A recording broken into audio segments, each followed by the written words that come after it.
Hello, sir. My name is Praveen. It's pleasure to be here. Thanks for enlightening us today.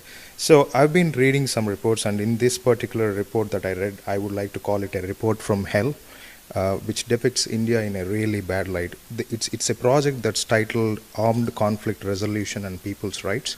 It's from the Haas School of Business, University of Berkeley. It's one of those Western Indologist projects that you might term it as. In brief, this is how they summarize India. Every street corner is littered with raped and mutilated bodies of Dalits and Muslims. Every second Hindu male is a rapist. And every Hindu organization is a genocidal organization. And the third thing they say is the primary occupation of Indian army is to work in a Nazi style and kill all Indian Muslims. How do we combat these projects and organizations and build a brand new India? See, the thing is, that's what I've been doing for 25 years full time. As one man, I can't solve this problem. My problem is that my fellow Hindus and my fellow Indians are inadvertently, unconsciously sometimes supporting the other side by giving grants without having controls over how the money will be used. And you know, some of these scholars have double face.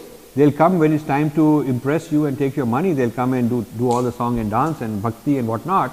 And then they will not necessarily do this bad thing on their own name, but the name of students and other people. They're part of both groups. So money comes from here and then the both goes out there.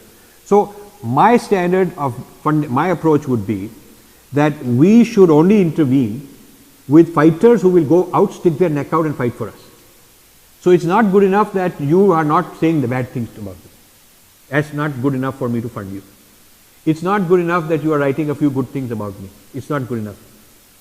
The minimum required is you are going to fight those guys. Stick your neck out and fight those guys. Name them, fight them. Stick your neck out and then you're worthy. That's the opening, that's the minimum requirement through the filtering process I would do. How much fighting against Hindu phobia have you done publicly? And not old 18th century, 19th century people who are dead, but living people like the ones you named. Okay, so we got to train intellectual Kshatriyas. And intellectual Kshatriyas have to understand the Kurukshetra well. They have to be brave. They have to be willing to take the hit that they will be hit with. Inevitably, if you are fighting, you will be hit. And they should be thick-skinned and take it. So we need to train our own intellectual Kshatriyas to take on these kind of battles. That's my solution. And I conduct intellectual Kshatriya workshops.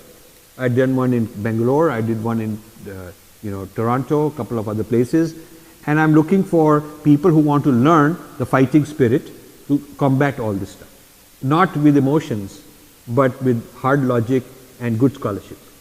So we need, that's what it will take. You know, if you go and train, the first one who sticks his neck out is going to be the alone and going to be hit from everybody because he's alone. But when we have 10, when we have 50, we are supporting each other. It's less difficult for them to take us on.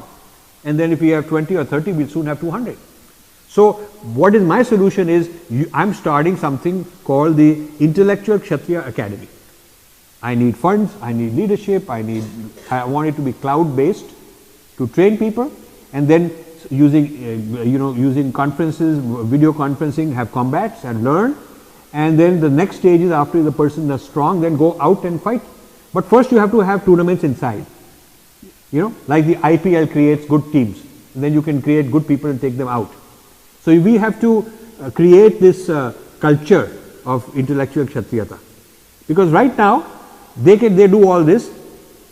The Sangh Parivar doesn't have the depth and the bandwidth to go back and hit them. They're not doing it.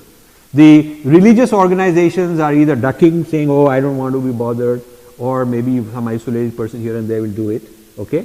The Indian intellectual scholar who's inside the academy is not very strong. If he is, one or two of them are talking out, but they may not be that senior. They may not be that tough and original thinker. They can just recycle. So we do not really have our act together in a counter discourse of our own intellectual Kshatriyas. So this is what I would like to do, but I can't do it alone. But in addition to that, the Haas has people like Anjana Chatterjee, Harsh Manda, those people are actually part of the committee. So the thing is, okay, so just for the video, the organization you mentioned has some pretty, leftist Indian, they are sepoys. Yeah. So listen, all the dirty work is being done by Indian only. Under the British, 99% of the bullets fired by the British Army against Indians were fired by Indian sepoys. You know that. Jallianwala Bagh, every one of those soldiers was an Indian. General Dyer was standing in the back just giving the command.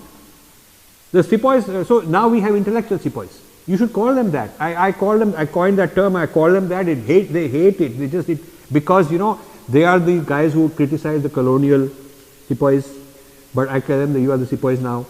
Because now it is the intellectual Kurukshetra. You are the sepoys. So all the Indian sepoys have been sold out. They are living a good life. They are supposedly championing the poor and the downtrodden. But what are they doing about it? They are living in very cushy Ivy League places, jet set lifestyle. You think that Gayatri Spivak or Homi Bhabha or this Anjana Chatterjee or this Ananya Vajpayee, you think they are living like modest people? I mean, come on. So it's all like a business. It's a brokerage. You know, you broker poverty and suffering, and you capture some data about some suffering, exaggerate it, put some spice on it, and go and sell it to the sponsor in the West who can use it for something against India. So this is kind of a middleman business. And so you have to take on these people, name them, criticize them. And of course you are exposing yourself, and of course they'll come after you. But that's part of what a Kshatriya has to be able to do. I guess you have probably answered the next question.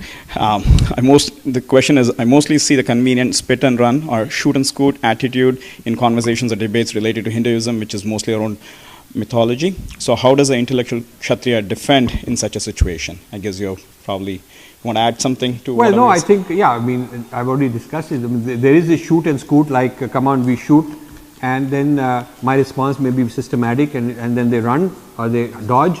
But I don't, now with the social media and the internet, I can write a 12-page response, you know, for 2 or 3 of Ganesh's points. And he's got 25 of them. So I'm going to write quite a few. He can't run away. I have enough of my following who will make sure that the matter gets heard. And then we take it. So the problems are not only the sepoys working for the other side. It's also in shooting. It's also in shooting.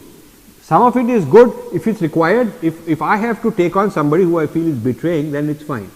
But let's be clear on who is doing what, who is doing good work and who is betraying, and not have jealousy because somebody feels that I may have done something and he ought to have done it. You know what I'm saying? So we have some internal people also who need to be taken to task.